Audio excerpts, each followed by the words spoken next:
Assalamualaikum warahmatullahi wabarakatuh. Selamat pagi dan salam sejahtera untuk kita semua, Om Swastiastu. Dan selamat ulang tahun keempat untuk Persatuan Dokter Koci. Ya. Semoga tetap sehat dalam rangka menyehatkan bangsa kita. Oke, pada hari ini saya akan memberikan semacam keynote speech, tapi ini sesuatu yang sifatnya itu mungkin lebih ke arah ke depan ya. Mohon bisa ditayangkan slide-nya ya. Jadi seperti kita ketahui tadi Pak Menteri menyatakan bahwa kekayaan biodiversitas kita ya itu sangat luar biasa. Dan kita adalah suatu bangsa besar yang mempunyai 275 juta orang Indonesia. Ada yang sehat tapi juga ada yang sakit, dan ini yang di satu isu yang kalau kita lihat PD Poci itu mungkin juga mengurus dua-duanya ya, tidak hanya yang sakit tapi juga yang sehat ya. Nah, saya mencoba melihat dalam konteks undang-undang kesehatan ya, slide berikutnya ya.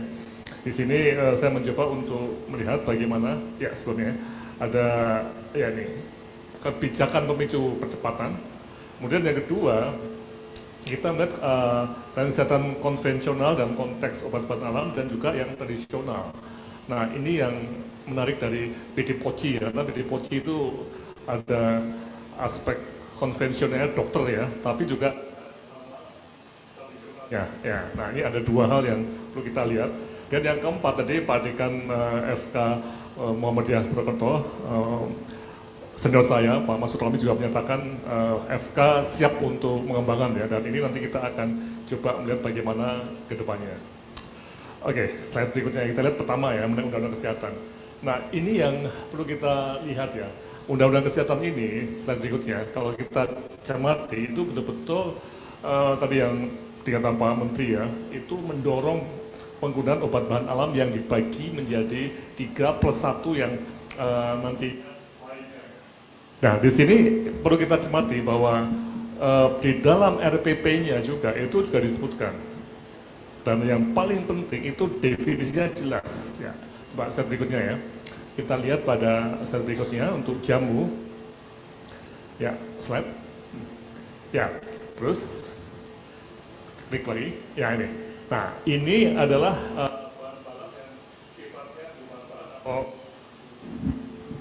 ramuan yang istilahnya itu bersumber dari pengetahuan tradisional ya, atau warisan budaya Indonesia yang digunakan untuk perlindungan kesehatan, ya.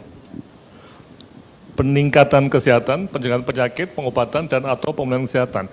Nah ini ada kata-kata yang tradisional dan warisan budaya. Ya, nih. Ya slide berikutnya.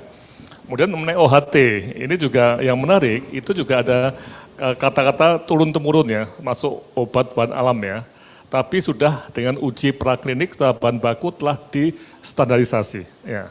Kemudian yang ketiga adalah fitofarmaka. Mohon dilihat ya, cermati bahwa di dalam definisi ini tidak ada kata-kata tradisional atau turun-temurun ya. Mohon dilihat betul ya.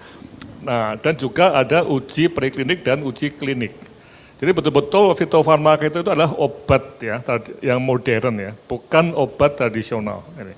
Mohon dilihat karena selama ini ada satu pemahaman yang sampai BPJS pun tidak bisa masukkan fitofarmaka karena dianggap sebagai obat tradisional. Nah nih, oke ya, slide berikutnya.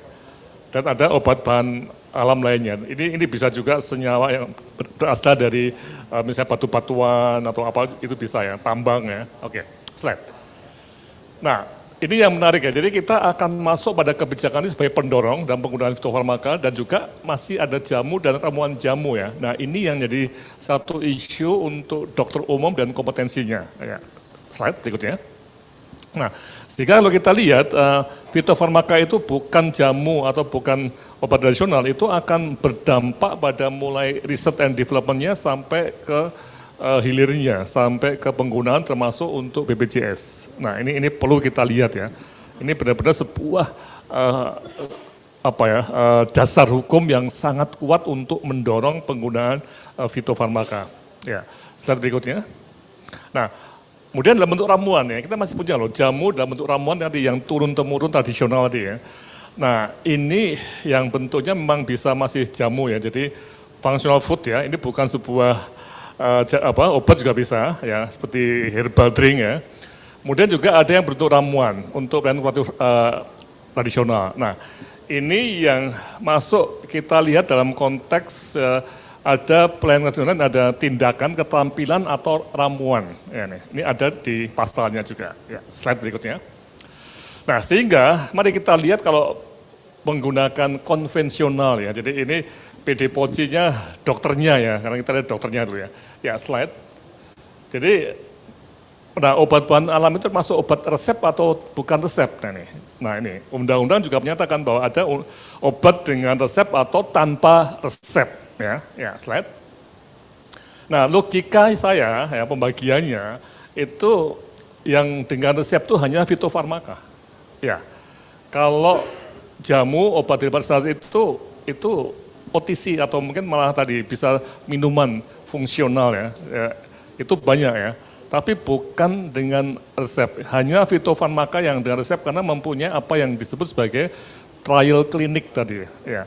Nah tentunya ini berbasis betul pada kaidah-kaidah evidence base ya, yang penting ini. Dan tadi Bu Dirjen menyatakan baru ada 22 fitofarmaka di Indonesia dan saya lihat dari daftar itu ternyata belum ada satupun yang dengan resep nih. Sementara ada juga fitofarmaka kita yang kita ekspor ke Filipina, di sana ternyata jadi obat resep, di kita tidak resep ya. Ini makanya batas antara resep dan tidak resep ini menarik untuk kita lihat ya. Tapi hanya fitofarmaka yang menurut saya loh ini, tafsiran saya itu yang harus dengan resep ya. Ya, slide. Sehingga kalau kita lihat sebagai fitofarmaka, itu tentunya harus disiapkan oleh dokter dengan ilmu yang jelas ya. Misalnya ilmu anestesi ya Pak ya, itu apa sih dalam konteks anestesi, ilmu bedah atau dokter umum itu tentunya ada logika, ada diagnostiknya, ada terapeutiknya yang betul-betul sesuai dengan kaidah-kaidah ilmiah ini. Ya, slide. Nah, sehingga kalau kita lihat ada nggak yang pakai resep ini? Ini yang jadi satu isu kunci ya. Setelah 30 tahun fitofarmaka itu belum ada yang pakai resep di Indonesia ya. Slide ya. Nah, dengan demikian itu untuk fitofarmaka itu akan ada yang sifatnya tanpa resep, preventif, dan juga ada yang kuratif paliatif dengan resep ya, slide ya. Yang tentunya untuk yang preventif itu, slide berikutnya, ya itu, yang obat dan resep itu bagian dari pengobatan modern ya, jadi. Dan ini juga bersaing dengan obat etikal yang non herbal atau non alam ya. Dan ini tidak masalah karena ada sebagian dari pengguna kita yang memang walaupun mahal dia akan pakai juga karena dia suka dengan bahan alam misalnya seperti itu ya. Jadi kita jangan sampai takut kalau misalnya lebih mahal ya kita lihat siapa penggunanya. Ini ada kelompok yang membayar lebih mahal pun malah mereka lebih senang loh, paham ya? Apalagi obat ya, semakin mahal ada juga yang mereka inginkan juga nih. Ya, slide ya. Nah, sehingga di masa depan itu memang ada fitofarmaka yang tanpa resep, yaitu sama dan jamu OHT ya. Itu untuk preventif ya, kan promotif ya. Dan itu dipakai oleh ratusan juta orang Indonesia, itu big business nih, ini bisnis besar sekali nih ya. Kita tahu berapa perusahaan jamu itu tidak mau pindah ke fitofarmaka atau OHT itu karena mengatakan bahwa yang pakai resep ya, itu kita udah sini aja lah, udah enak kok, udah yang beli udah ratusan juta orang, harga murah 2.000, 3.000 atau 1.000 rupiah, tapi yang beli jutaan itu harganya juga triliun masuknya ya. Tapi juga harus ada yang dengan resep ya, karena saya sebut harus ya, karena kalau obat fitofarmaka tanpa resep, itu kalangan dokter itu masih nganggap fitofarmaka itu obat yang bukan obat beneran ya, bener nggak? Masih kayak suplemen, masih. Jadi kita harus ada obat fitofarmaka atau obat bahan alam ya yang masuk dengan resep ya ini. Dan ada 109.000 dokter umum plus spesialis di Indonesia. Ini jumlah yang sangat banyak untuk bisa meresepkan ya. Slide ya. Nah, kemudian dalam konteks tradisional. Nah, sekarang T-nya ini tadi PD-POCI T-nya tradisional ya. Kita melihat dalam undang-undang, slide. Ya, definisinya nah seperti ini ya. Ini ada pasalnya ya. Ya, jadi ketemu trauma tadi ya, dan ini berdasarkan pengetahuan, keahlian, dan atau nilai yang bersumber dari kearifan lokal, dan diwakili oleh pusat dan daerah, oke ya, dan tidak bertentangan dengan norma sosial budaya, ada keamanan juga ya. Slide. Siapa pemberinya? Nah ini masih di RPP ya. Tapi nanti mungkin kualitasnya seperti ini, kita berjuang untuk ini ya. Bahwa pelayanan kesehatan tradisional dan pelayanan kesehatan komplementer dapat diberikan oleh tenaga medis, tenaga kesehatan tradisional dan penyehat tradisional. Ya. Nah, siapa mereka? Tenaga kesehatan tradisional adalah orang yang melakukan pelayanan kesehatan tradisional dan atau pelayanan kesehatan komplementer yang pengetahuan dan keterampilannya diperoleh melalui pendidikan formal. Nah, ini nakes formal ya. Tapi juga ada yang turun-temurun ya, yang tiga ini ya. Ini penyihat ya. Jadi misalnya keluarganya itu, kakek neneknya itu semuanya tuh penyihat itu kan turun-temurun ya. Dia bisa menjadi bagian dari keluarga ya, yang memang meneruskan ilmunya dan berguna untuk lingkungannya. Ini masuk pada penyihat yang tradisional tadi ya. Ya ini. Kemudian saya berikutnya ya. Slide, klik. Nah ini. Kalau kita lihat draft RP juga pasal 47 ya, ini tenaga medis dan tenaga kesehatan selain tenaga kesehatan nasional yang memberikan kesehatan nasional dan atau pelayanan kesehatan komplementer, nah ini harus memiliki kompetensi tambahan yang didapat melalui pelatihan dan atau peningkatan kompetensi sesuai dengan ketentuan peraturan perundang-undangan. Nah, artinya apa? PD POCI tadi, sebagai perhimpunan dokter tadi, itu dokter bisa masuk sebagai pelayanan kesehatan tradisional, tapi dengan kursus tambahan ya untuk kompetensi ini. Tidak boleh dokter umum itu langsung bikin ramuan situ, nggak boleh ya. Tapi kalau dokter umum meresepkan fitofarmaka boleh nggak? Boleh ya, itu tinggal detailingnya dari perusahaan farmasi ya. Tapi kalau meresepkan ramuan sendiri itu tidak boleh tanpa ada kompetensi tambahan. Ini menarik, jadi ada dasar hukum yang jelas sekali ya. Slide. Ya. Nah terakhir, sehingga peran dokter ini ya, untuk meningkatkan penggunaan obat-obatan alam, ini menjadi satu isu yang menarik. Kita dokter bisa masuk ke dua stream, konvensional dan tradisional, ya dengan seperti ini.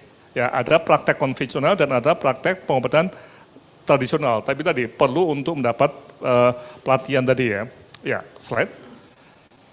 Nah, untuk konvensional, ya kami berharap ada perlu strategi yang lebih agresif ya dari industri farmasi juga ya, supaya dokter itu kenal dengan fitofarmaka, kenal dengan obat bahan alam ya. Nah ini, dan juga bisa masuk ke BPJS ataupun non BPJS. Karena kalau dokternya nggak yakin, masyarakat juga nggak yakin juga. Dokter harus yakin betul, termasuk memberikan suplemen kan, dokter juga sering ngasih vitamin loh. Ya ini juga boleh, vitaminnya apa? Dalam bentuk herbal. Nah, tapi yakin betul, dokternya yakin. Ini. Ya, slide. Nah, sehingga kemantapan dokter tadi, ini pertanyaan besar ya. Bagaimana di FK-nya ini, bagaimana pendidikan mahasiswa termasuk residen ya. Residen itu juga perlu kita lihat ya. Dalam materi obat bahan alam ini, ada enggak dosen-dosen yang ahli pada bidang ini atau topik ini ya. Dan yang sangat penting, ada enggak modul standar ya untuk mahasiswa kedokteran ini. Selagi ini PD POCI itu tidak hanya istilahnya itu untuk yang sudah dokter ya, tapi juga tentunya masuk ke calon dokter juga. Ya, slide. Nah, kemudian juga strategi industri farmasi tadi, ada enggak yang mau masuk fitofarmaka nih dari Soho, dari Dexa ini, ataukah semuanya suplemen semua nih? Atau harus menurut saya tolong masuk ke fitofarmaka yang ada resepnya ya. Tanya Badan POM apa saja sih, kontraindikasi atau safety-nya atau batas ya macam-macam supaya bisa jadi ini resep ya. Kalau tanpa ada fitofarmaka dan resep, saya melihat fitofarmaka itu masih obat kelas 2 itu ya. Jadi masih belum dianggap oleh para dokter ini. Tapi kalau ada yang dengan resep ini akan betul-betul mengangkat semacam predikat fitofarmaka sebagai obat ya modern tadi ya. Termasuk penelitian klinis post marketnya untuk monitoring tadi ya. Ya, slide. Dan praktek pengobatan tradisional ini juga, nah ini sekarang pertanyaan menariknya, apakah ada persiapan untuk mengembangkan kompetensi dokter tadi ya untuk menjadi bagian dari pengobatan tradisional yang bisa membuat ramuan misalnya seperti itu ya dari bahan alam tadi ya. Nah, ada enggak nih konsorsiumnya nih ya. Nah, artinya memang PD POCI itu kan perhimpunannya ya. Tapi yang membangun ilmunya itu memang di dokter umum itu tidak ada kolegium ya. Karena undang-undangnya itu memang tidak ada kolegium untuk batang ilmunya ya. Jadi itu mungkin kembali ke dekan-dekan di FK itu ya, konsorsiumnya itu bagaimana untuk membuat satu tim yang betul-betul bisa menyiapkan materi untuk membuat sertifikasi untuk dokter umum tentang pengobatan tradisional. Yang saya lihat sampai sekarang belum ada ya, yang saya masih mungkin ada yang tahu nggak nih, satu lembaga yang betul-betul tersertifikasi untuk memberikan kompetisi tambahan untuk dokter umum mengenai pengobatan tradisional. Saya belum lihat sampai sekarang, kecuali kalau ada saya salah atau saya belum, ada nggak Pak Sui? Sudah ada nggak Pak? Belum ya? Oh ya, berarti saya benar ya, jadi belum ada. Nah, mohon supaya ini segera dilakukan.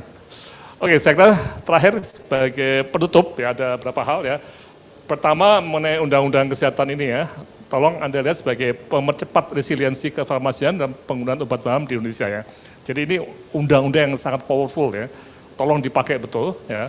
Kemudian penggunaan obat bahan alam dapat dilakukan di jalur pelayanan kesehatan konvensional dan atau tradisional ya. Jadi ini tidak hanya tradisional, tapi konvensional pun bisa menggunakan obat bahan alam.